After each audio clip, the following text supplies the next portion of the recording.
Umaga po sa inyong lahat. Welcome sa ating morning devotion with Pastor Rod.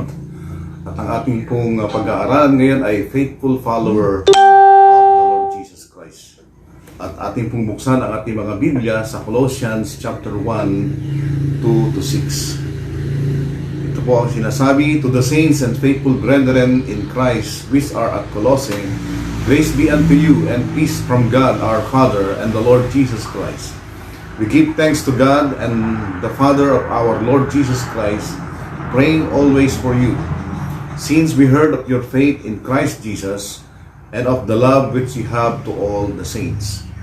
For the hope which is laid up for you in heaven, whereof you heard before the word of the truth of the gospel," verse 6, "which is come unto you as it is in the world, and bringeth forth fruit, as if that also in you, since the day you heard of it, and knew the grace of God in truth." Pagpalain po ng Panginoon ang pagkabasa ng kanyang salita. Tayo po ay sumandaling manalangin.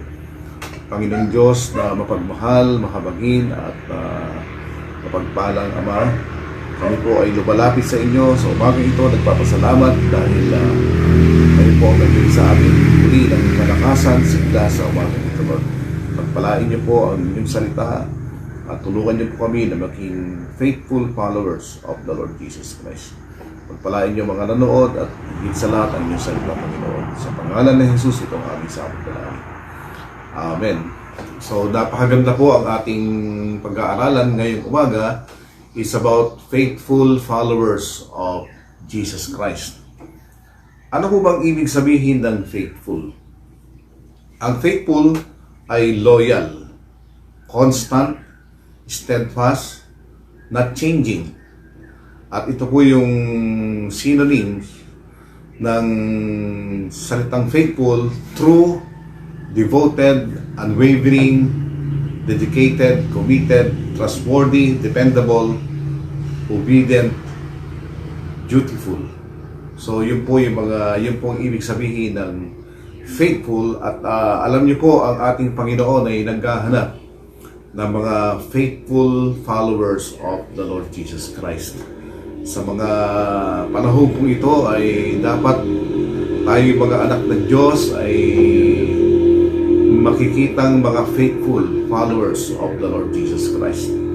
At bigyan ko lang po natin ng konting background itong the Colossians. Ito po ay itong Colossae ay modern Turkey ngayon. Matatagpuan sa Southern Europe. At itong Colossae, mga kapatid, ay isa ito sa mga prison epistles. Ang ibig sabihin ay naisulat ni Apostol Pablo ang librong ito nung siya ay nasa loob ng bilangguan. At ang purpose po ng The Book of Colossae ay upang paalaman ang paalalahanan ng mga kapatiran doon patungkol sa problema ng paganismo, immorality, insufficient of Christ. At ito po ay, itong Colossae, mga kapatid, ay na-establish na bilang isang church during the third missionary journey of Apostle Paul. At makikita po natin dito sa verse 2, Colossians chapter 1 verse 2, "To the saints and faithful brethren in Christ which are at Colossae." Sila po ay faithful brethren, no? Ibig sabihin ng brethren ay they are one family, they are one body, no? At yung salitang saints and faithful, sila po yung mga saved believers na nagtatapat sa ating Panginoon, no? So yung saints po dyan ay hindi yung mga santo na ito po'y doon sinasamba, kundi itong saints na makikita natin sa Colossians ay mga tao po ito na naligtas. Okay? So katulad po natin ay tayo po yung mga saints, no? Yun po ang ibig sabihin yan, lahat ng Kristiyano na tumanggap sa ating Panginoon ay considered na saints. Amen po. So, saints and faithful brethren which are at Colossae. No? So, napakasarap pakinggan na may mga faithful brethren, may mga faithful Christians sa isang lugar na kung saan sila po ay patuloy na naglilingkod sa ating Panginoon. At natutuwa rin po ang ating Panginoon na kahit saan mang dako ng mundong ito ay matatagpuan niya yung mga Kristiyano na sila po ay tapat na follower of the Lord Jesus Christ. Amen po. So, yun po ang ating paalala ngayong umaga na kung tayo po ay linigtas ng Diyos, naging Kristiyano po tayo, ang aim po natin sa buhay na ito ay magiging faithful tayo sa tumawag sa atin o nagligtas sa atin. So, tayo po ay niligtas ni Jesus Christ, ibinigay niya ang kanyang buhay para sa atin, mga minamahal, at tayo inaligtas, at dapat rin ibigay natin ang buhay natin kay Jesus Christ. Magiging faithful followers po tayo ng ating Panginoon. So, paano po natin masasabi na tayo po ay faithful followers of Jesus Christ? Una, at ito lang po yung ating pag-aaralan, medyo mahaba po ito, at ipapagpatuloy natin bukas yung second point at saka third point. So magiging series po ito, mga kapatid, no? So una, para maging faithful follower tayo ng ating Panginoong Jesucristo, dapat ay meron tayong faith sa ating Panginoong Jesucristo. You must have faith in the Lord Jesus Christ. Sabi po dito sa verse 4, tingnan po natin sa Colossians chapter 1 verse 4, since we heard of your faith in Christ. See? Narinig nila Apostol Pablo ang kanilang pananampalataya kanino? In Christ Jesus, and of the love which you have to all the saints. So, bago ka magiging faithful follower ng ating Panginoong Jesucristo, number one ay meron kang faith sa Kanya. Amen? So, ito po yung faith na hindi ka lang naniniwala kay Jesus Christ, pero ito po yung faith na nagliligtas. Okay? So, magiging tapat ka na follower ng ating Panginoon kung meron kang faith na nagliligtas. O ibig sabihin, yung pananampalataya mo ang siyang nagligtas sa'yo. Faith that saved. At pansinin po natin ang sinabi po dito, since we heard of your faith in Christ Jesus. Hindi po sinabi na faith in Jesus Christ. Pag minsan, Jesus Christ, pag minsan naman sinasabi sa Bible, Christ Jesus, no? So ano po bang ibig sabihin, no? Binigyan po ng emphasis yung Christ, no? Ibig sabihin, the Messiah, the chosen one, no? So marami pong mga tao, katulad ni Apostol Pablo noon, hindi po siya naniniwala na si Jesus ang Kristo. So, kanya pong pinipersecute yung mga Kristiyano dahil hindi po sila naniniwala. Karamihan po ng mga Hudyo ngayon ay hindi po sila naniniwala na si Jesus ang Kristo. So, they are looking for another Christ o another Messiah. Pero, binigyan po ng emphasis dito ni Apostol Pablo dahil naranasan po niya noon, no, na ang dapat ang kanilang pananampalataya ay sa Messiah. Yan na po talaga ang ibinigay ng Diyos na tagapagligtas, si Jesus Christ, no? Kaya sinabi, you have faith in Christ Jesus. Hindi po sinabi Jesus Christ, kundi Christ Jesus. Okay? At itong faith na ito na nagliligtas po ay yung pinaniwalaan mo ang natapos ng ginawa ni Jesus Christ doon sa cross ng Kalbaryo. No, kaya tayong mga mananampalataya ay hindi na po natin dinadagdagan ang ating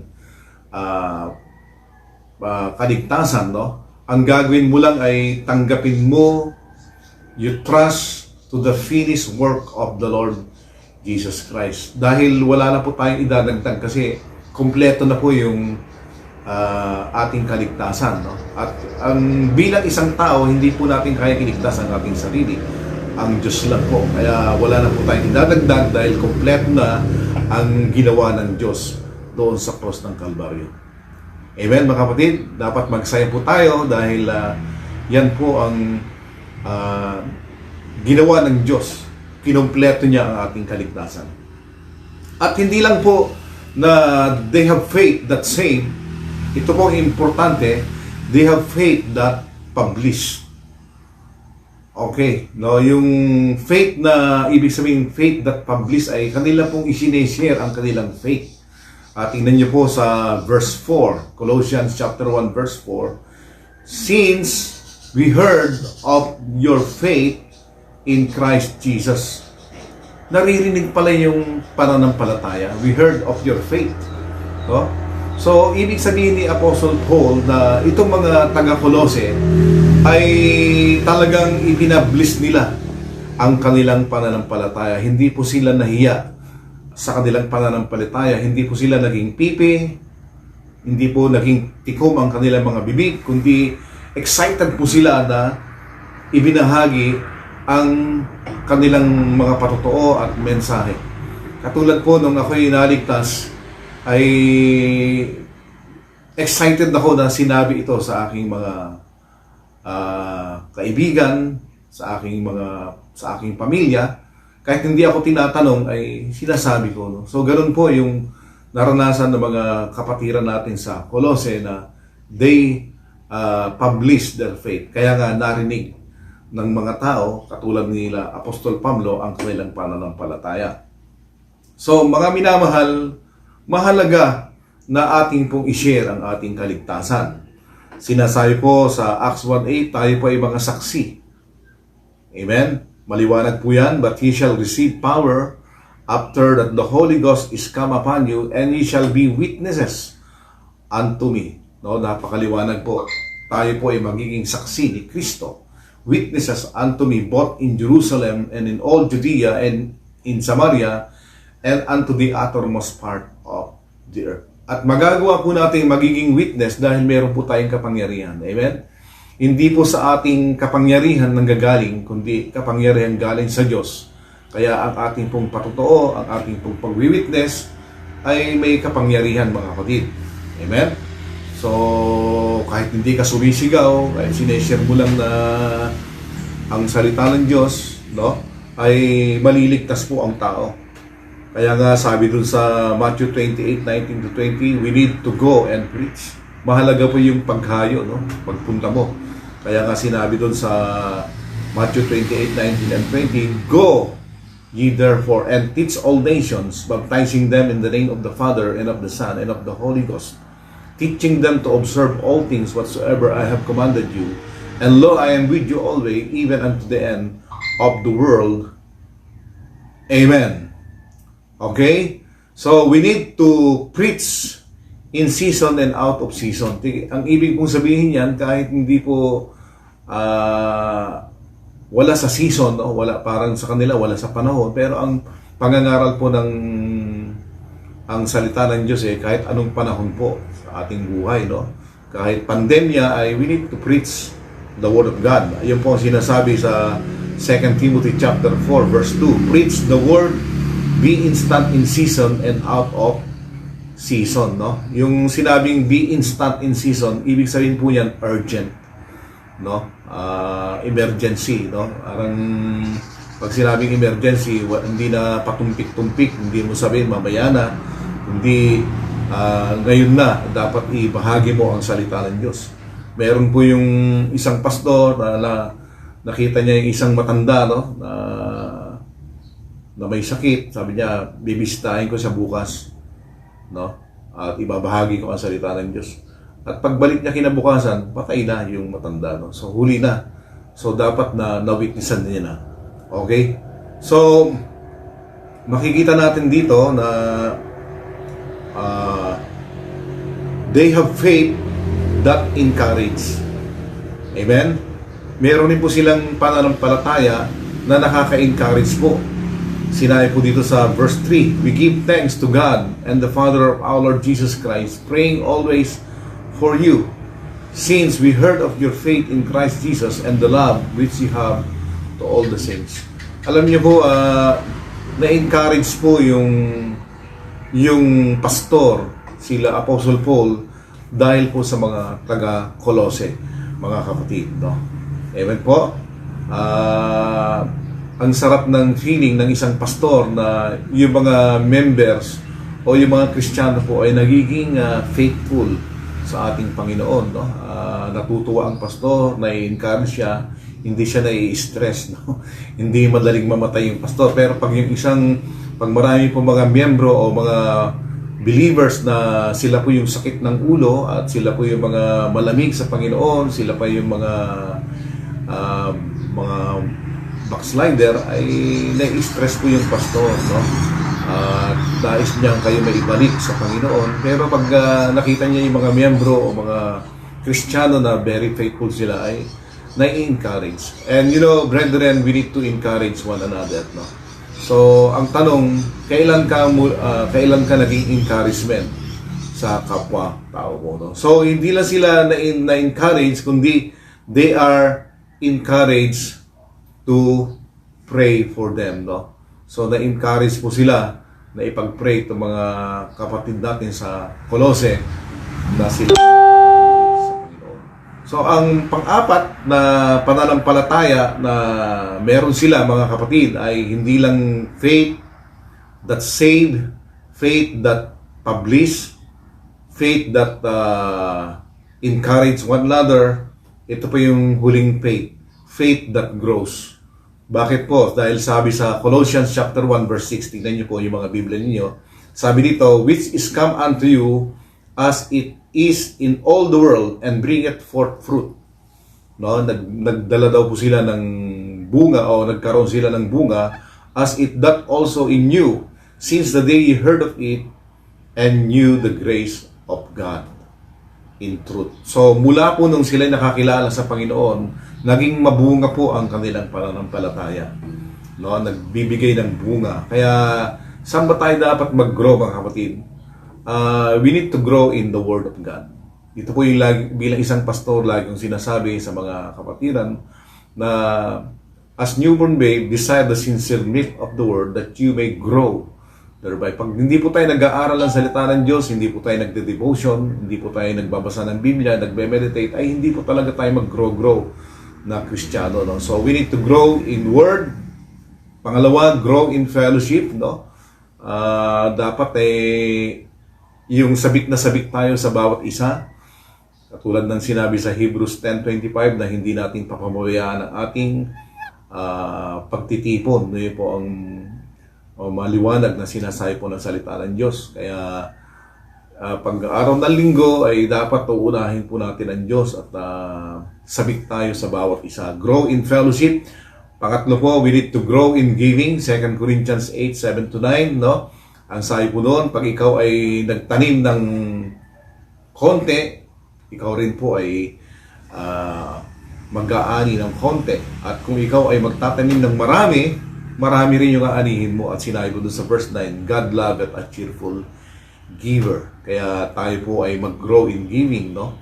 So, kung dati pabarya-barya lang ibinibigay natin sa Panginoon, ay ngayon po ay mag-grow rin tayo sa ating pagbibigay, no? Amen? At napag-aralan natin yan ng mga huli, yung devotion natin, ang Panginoon ang magbibigay ng ating mas marami pang pagpapala. And grow also in service.